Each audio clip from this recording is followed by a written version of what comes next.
But all I'm saying is you can't just jump into a situation where people are being treated barbarically. There's no doubt that Ukrainian people are being treated in a barbaric way. That's that murderous way. There's no doubt about that. But the context is one in which that did not have to be if the expansion of NATO, and NATO is an arm of the American global power network. It's but just what fact, you're saying, though, you in Ukraine. All right, Mr. Dr. West. Now, he's been just going on this social media like tour. You know what I'm saying? Like, he knows that it's 2023 and people are going to be watching on their devices. You know what I'm saying? So he's just hitting all these podcasts, these smaller media platforms, and even the big ones like Fox News and CNN. And one thing that he does well, okay, he has a lot of work to do. Like we can definitely agree on that. But one thing that he does well, and this is an advantage that he has, at least in my opinion, as running third party, he doesn't owe anybody anything. He doesn't have to pledge an allegiance to any side. He doesn't have to kiss the butts of Republicans. He doesn't have to kiss the butts and kiss the rings of Democrats. He's a third party. It's fair game. And one big discussion, which he has with Anderson Cooper, is about NATO and about just, wars throughout the countries. And it is really interesting that Anderson Cooper was not ready for this. He was not prepared to actually have an honest conversation when it comes to America imperialism and how that affects the world, essentially. It just has such a presence. And he wasn't ready for that kind of conversation because I'm pretty sure he's used to throwing softball questions and kind of having a nice, easy back and forth. But when you're messing with a Mr. Dr. Cornel West, you better be ready. So let's go ahead and watch this clip and let's have that conversation. See you. It's always a blessing to see you, and I salute your two precious gifts from heaven. Thank Brother you. Sebastian, Brother Wyatt. Yes, indeed. They're doing well. Thank you. I want to ask you, Senator Manchin up in New Hampshire tonight, he seems to be testing the waters there. He says the parties are too far to the left and to the right. What do you think of his politics?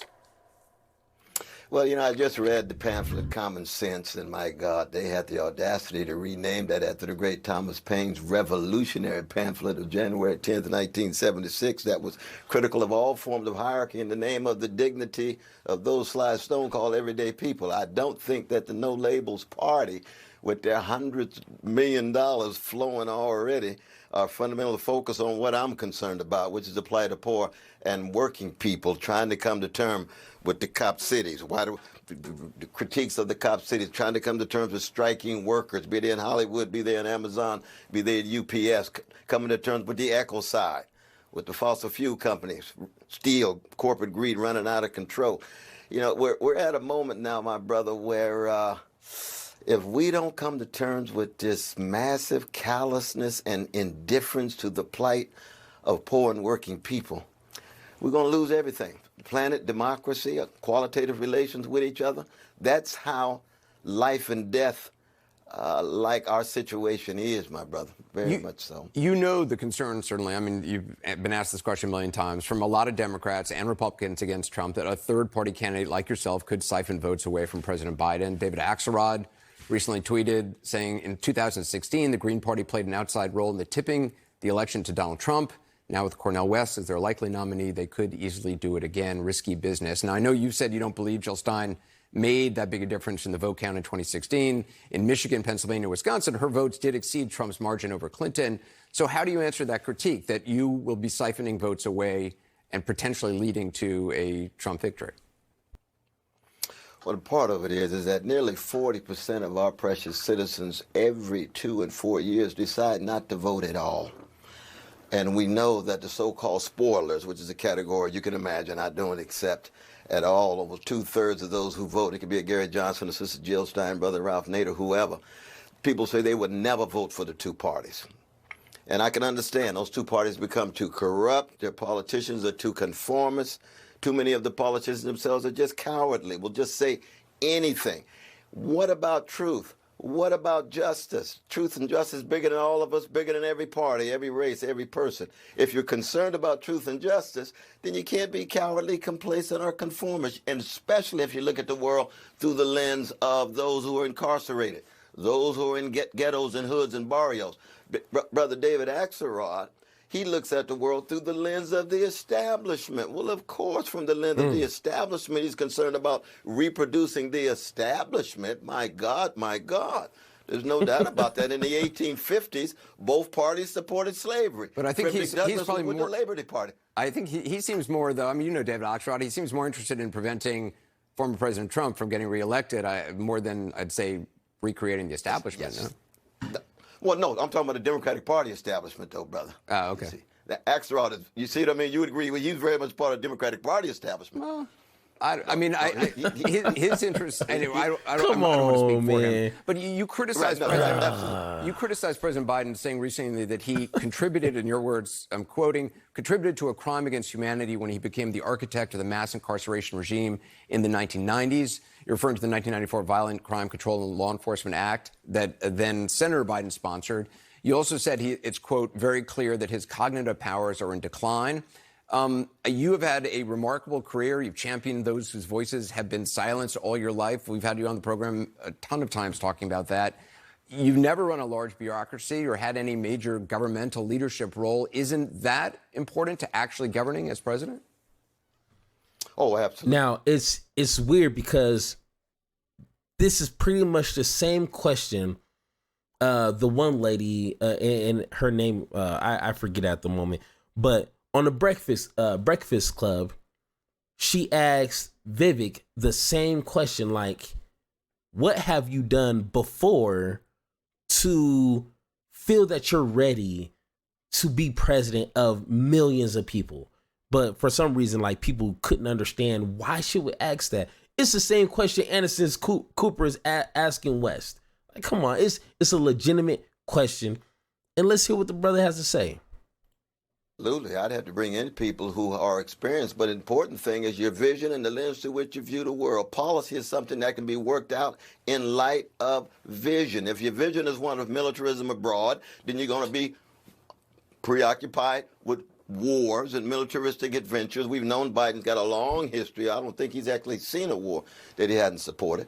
I think the invasion and occupation of Iraq was a crime against humanity. How many precious hundreds of thousands of Iraqis were killed based on a lie? Well, Biden was running interference in that regard. I think mass incarceration in the United States in the last 40 years is a crime against humanity. I've taught in prisons for 41 years. I've stayed in contact with the rich humanity of my brothers and sisters who have been incarcerated. And many have done things they shouldn't have done. And many are there because they're innocent. But the important thing is, they are sites of barbarity. We ought to be ashamed to live in a country when you look at the conditions of our brothers and sisters who are incarcerated. And it's not just the 1994 crime bill. You can go back to the Biden-Thernstrom. He was a Strom-Thernstrom bills of 84 and 86 and 91 and then 94. You see what I mean? So it's just a matter of trying to be truthful. I'm not trying to trash Brother Biden. I really not. I'm trying to make him accountable for his actions in light of how the wretched of the earth are treated in this nation and around the world. And that's true for any politician, be it Obama, Biden, Clinton, Bush, Trump. All of them have to be measured by the same standard of truth and justice. I want to ask you about the war in Ukraine, because I saw you tweeted out. Hey, bars. Nothing less but bars. You can't disagree with that. Not in any way, shape, or form can you disagree with that. You said NATO is an expanding instrument of U.S. global power that provoked Russia into a criminal invasion and occupation of Ukraine. You said this proxy war between the American empire and the Russian Federation could lead to World War III. We must stop the war and war crimes, including cluster bombs used by all parties, and embark on diplomatic talks that should lead to a just peace. You believe, how are you going to bring all sides to the table on Ukraine? And do you really believe that that NATO provoked Russia into invading Ukraine? Well, when Russia was promised that NATO would not move 1 inch, and then a few years later, you got 13 former Soviet related countries. But wait a part minute. of No, NATO. but you're talking about in 1990, there was an agreement signed that right. NATO would not move into East Germany, but actually nothing was said about further east.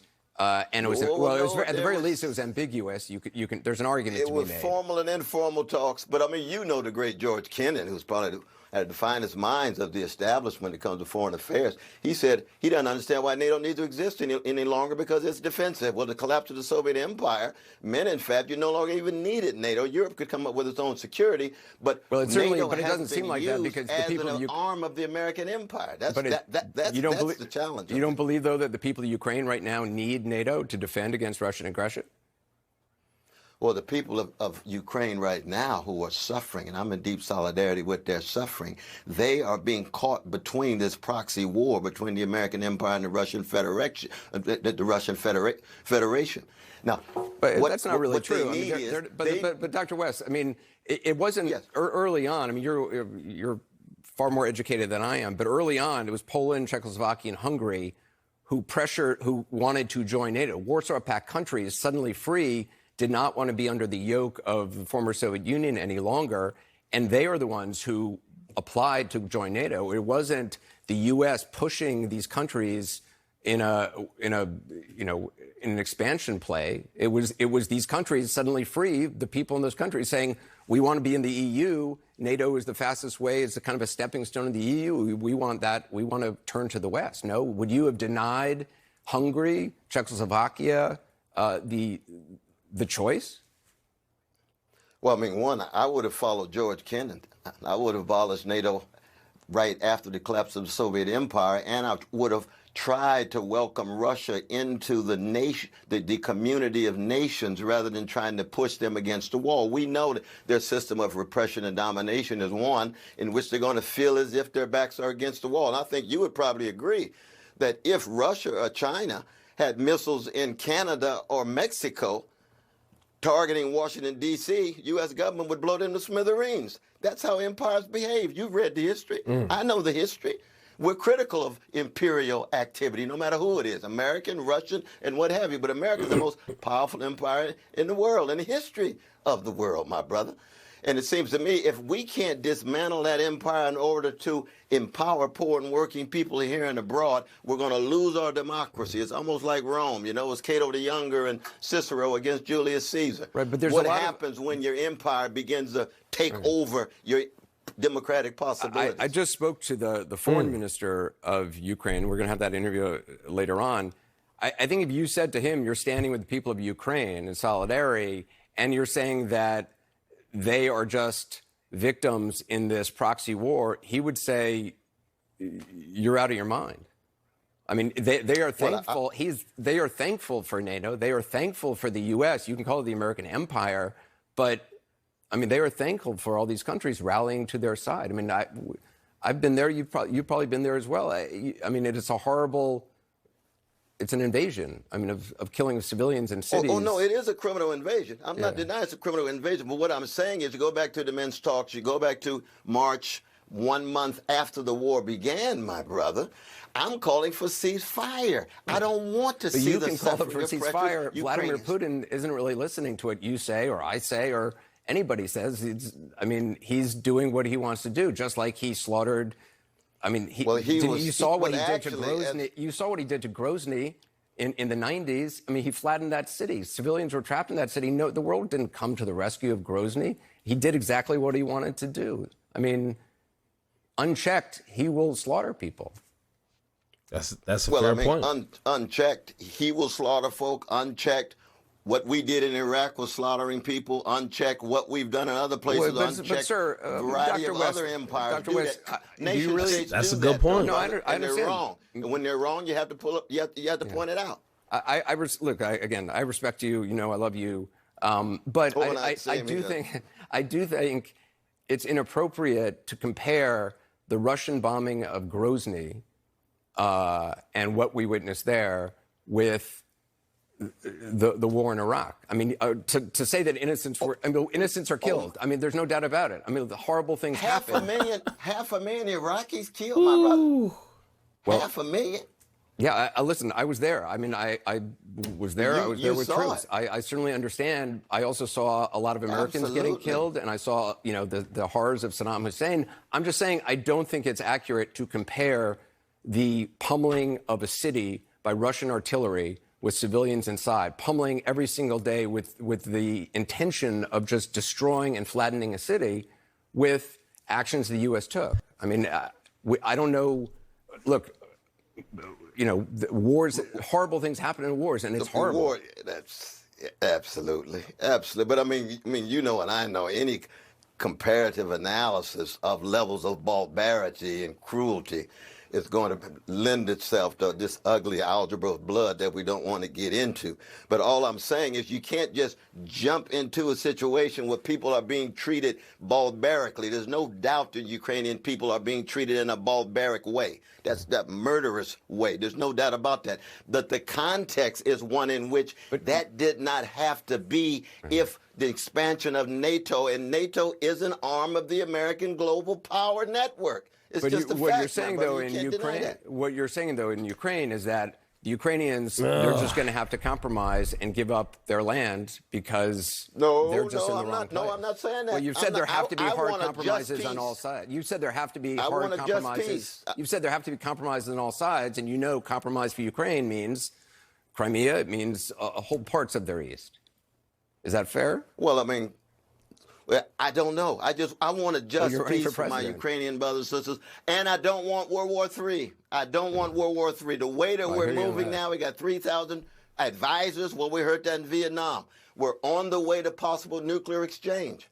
How ugly. Here we got Trump pushing us toward the second civil war at home. You got Biden pushing us toward a third world war abroad. We need an alternative. That's what this campaign's probably about, my brother. Dr. West, I appreciate your time tonight, as always. No, indeed. Love you. Even when we did. Oh, man.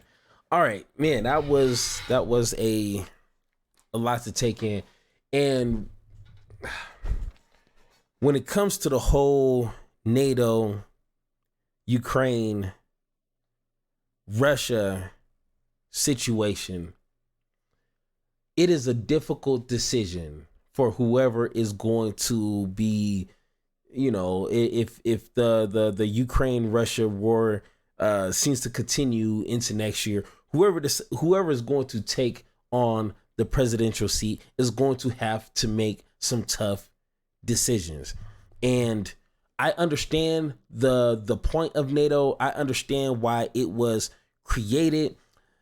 At the same time, Cornel West brings up some good points on why it was created and why it doesn't need to exist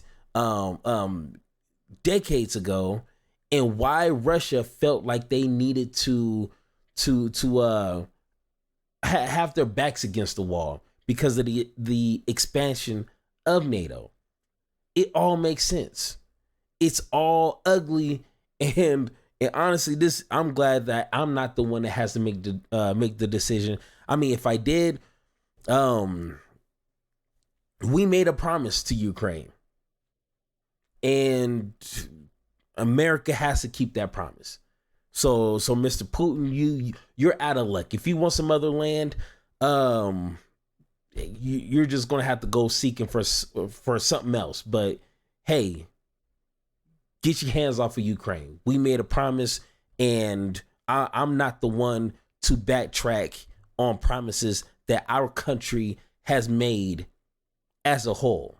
And honestly, I wish our country would keep their promise and give reparations to black folks, but that's a whole nother conversation. But when you're in that position where you have to make the tough calls, I'm not sure if Dr. West needs more information regarding it, because he did kind of, he said, I don't know.